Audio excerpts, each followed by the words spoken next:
Sebuah rekaman terbaru memperlihatkan betapa mematikannya peran drone dalam perang modern. Drone FPV milik Ukraina dilaporkan berhasil menghantam sebuah tank Rusia secara presisi tinggi. Target yang diserang diduga merupakan tank tempur utama, kemungkinan tipe T-90M atau T-72 yang telah dimodifikasi. Drone meluncur cepat, mengunci sasaran, lalu menghantam bagian vital kendaraan lapis baja tersebut. Tak lama setelah benturan, ledakan besar langsung terjadi. Diduga kuat, amunisi atau bahan bakar di dalam tank memicu efek berantai yang menghasilkan ledakan dahsyat. Kekuatan ledakan tersebut menunjukkan bagaimana satu drone kecil, jika digunakan secara tepat, mampu menghancurkan aset militer bernilai tinggi dalam sekejap. Rekaman tersebut beredar di media sosial X pada Sabtu 18 April 2026.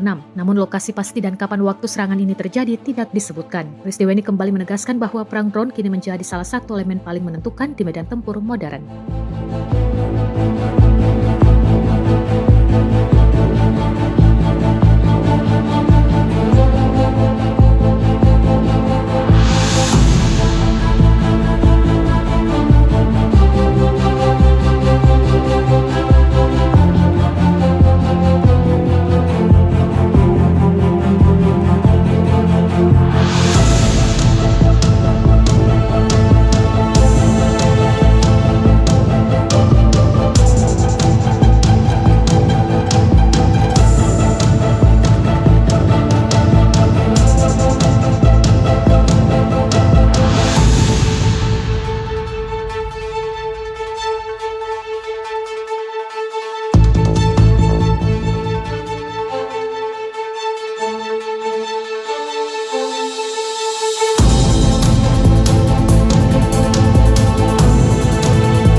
Download Tribun X sekarang, menghadirkan lokal menjadi Indonesia.